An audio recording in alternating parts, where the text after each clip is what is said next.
It's beach season here in Florida, and especially in our area, right? We got people flying down here for vacation. Maybe you've got a weekend planned to go and hit up the sand. I'm Ryan Bash, glad you're here on this Wednesday. This isn't going to make you beach lovers happy. There's been some red tide that's been reported off of our popular beaches. Florida Fish and Wildlife has found samples of bloom levels of red tide off the coast of Pasagrille, Reddington Beach, Reddington Shores, and Indian Shores. It's all those orange and yellow dots that you see right here on this map. Some people have even told the agency they're seeing some dead fish wash up. 10 Tampa Bay's Shannon Chloe is out on the beach for us tonight. Shannon, this certainly isn't what tourism folks want to hear after a tough 2020.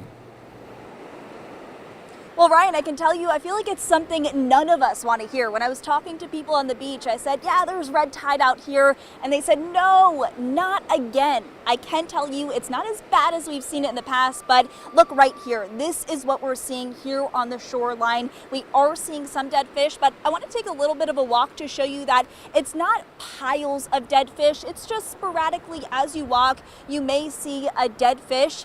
I will say looks can be deceiving because when you're out here on the beach, if you're out here long enough, you will likely cough. It was happening to me and a bunch of other people out here on the beach today. And that's because here in Pinellas County, we are seeing medium levels of fish kills. That's reported by FWC. And they say it's not just Pinellas County. We're seeing this in Manatee County, Sarasota County, as well as Hillsborough County beaches. So it's something to be aware of, especially if you're making those plans. And I did ask FWC, well, what's behind this? Why are these fish dying? They say they've been dealing with an algae bloom since December. That actually started in the Fort Myers area in Lee County. It's just making its way up north into our beaches. So talking with people today, obviously this is something they don't want to hear. They're happy to see that the dead fish aren't everywhere, but they tell me they are still coughing.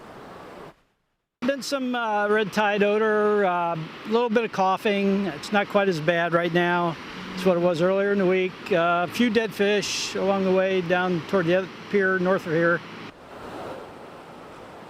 And of course, when we're talking about these beach days, you don't want to deal with coughing and dead fish. So I asked FWC scientists, when can we see this bloom out of our area and see the dead fish off the shoreline? They tell me there's no way to know for sure when the bloom will leave our area, but they did tell me that their reports are about 3 to 4 days out.